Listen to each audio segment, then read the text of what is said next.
Arms કેસના રિમાન્ડના રીઢા આરોપી દ્વારા સુરત જામનગર ખાતે કરેલા વધુ 3 ચેઇન સ્નેચિંગ અને 3 મોટરસાયકલ ચોરીના ગુનાનો ભેદ વડોદરા ક્રાઇમ બ્રાન્ચે ઉકેલી પકડાયેલા આરોપીને પિસ્તોલ આપનાર આરોપીને સુરેન્દ્રનગરથી ઝડપી પાડવામાં આવ્યો હતો.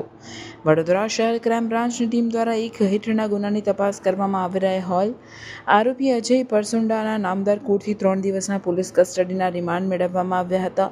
પિસ્તોલ સાથે પકડાયેલા આરોપી અજય તેની પાસેથી મળી આવેલ પિસ્તોલ તેના આરોપી નામે શંકર બાલજીભાઈ કટોસણા રહેવાસી સુરેન્દ્રનગર પાસેથી મેળવી હોવાનું જણાઈ આવ્યું હતું.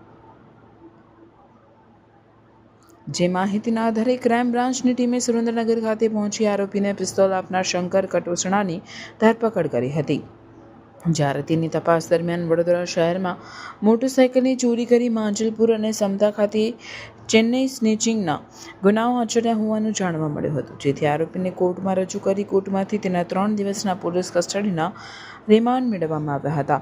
આ દરમિયાન તેની પૂછતાછમાં વર્ષ 2024-25માં સુરત શહેર ખાતે 2 અને જામનગર ખાતે 1 મહિલાનો મળીને કુલ 3 મહિલાઓના ગળામાંથી સોનાની ચેન આંચકી ગુનો કર્યો હોવાનું જણાવતા અંગે સુરત અને જામનગર પોલીસને જાણ કરવામાં આવી હતી.